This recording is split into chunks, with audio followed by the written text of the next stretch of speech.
Hello, I'm Shailaja. I'm a psychologist at LifeWorks. Today's audio talk is going to be about rituals.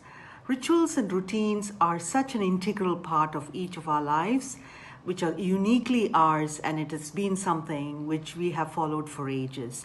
Sometimes it's very personal, sometimes it's passed on by families, and sometimes it's those that we have observed from our society that we live in.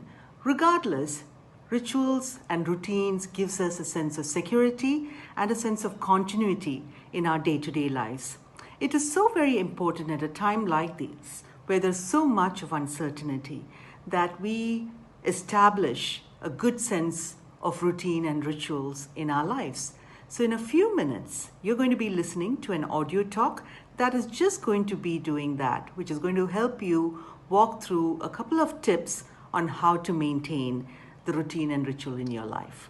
So, with that, happy hearing. Take care and be safe.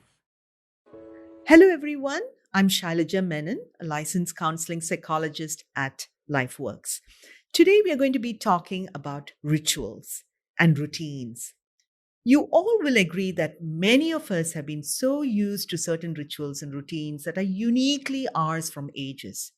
Some are personal, some are family owned, some are communal, and some are spiritual or religious.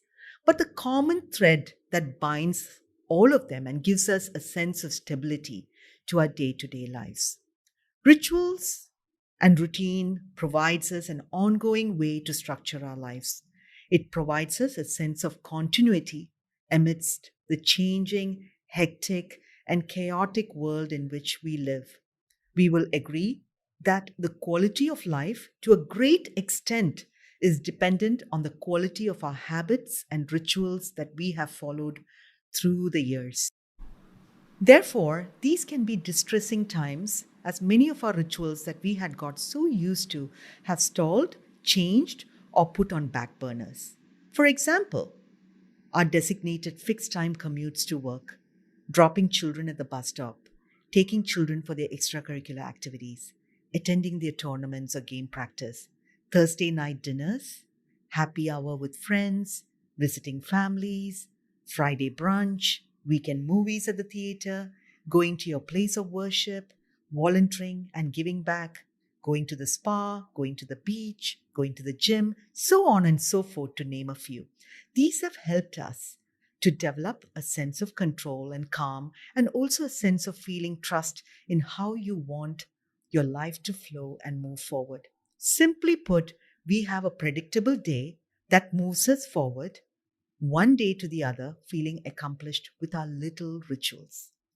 With the recent lockdown, I think the first thing to accept is that what we are in right now might be the new normal for as long as it lasts.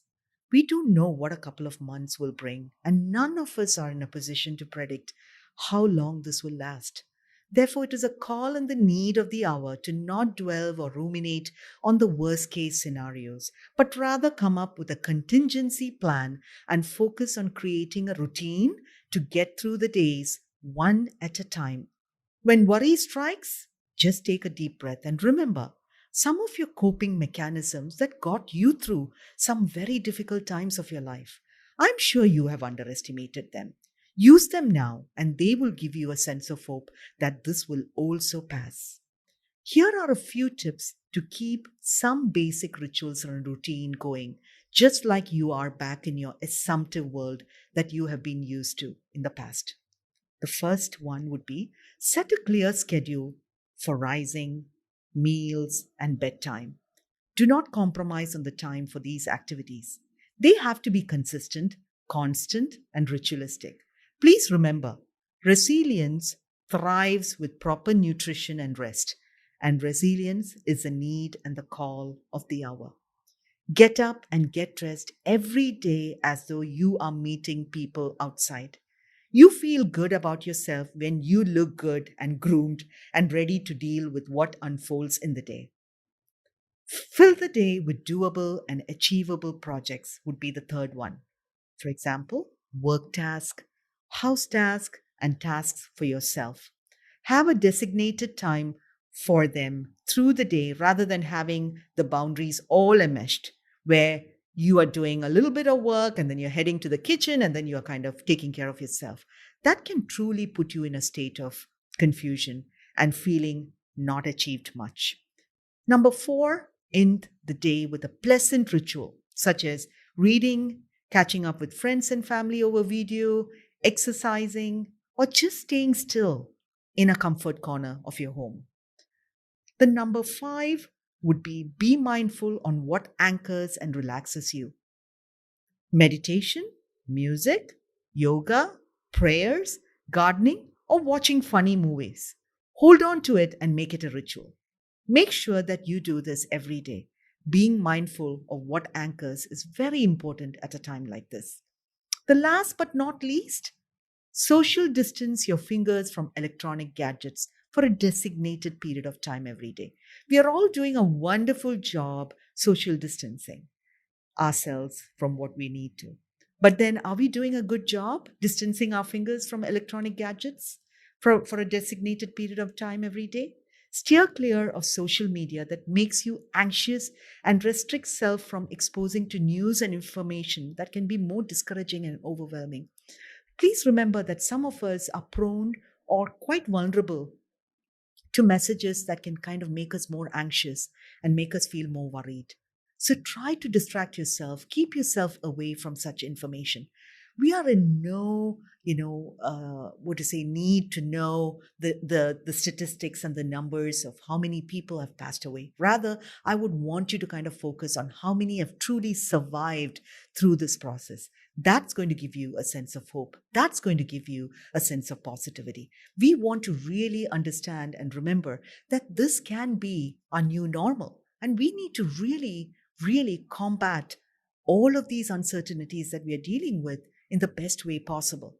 So give yourself some time to social distance yourself as well from those items or those gadgets that can kind of give you a certain sense of worry or anxiety. Rituals are very important, and actually, they are the need and the call of the hour during a time like this, when there is so much of uncertainty around us. Ritual provides us a sense of structure and a routine to our lives and a basis for our survival. COVID 19 is really all about survival than existence.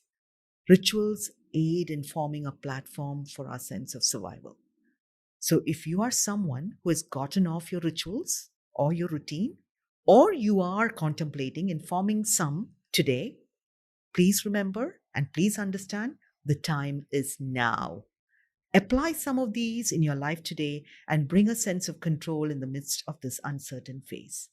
So, now that we have come to the end of this audio talk, we will come back again with something more interesting for you to listen to and walk away with some useful tips to combat that particular issue. So, signing off, stay home, stay safe.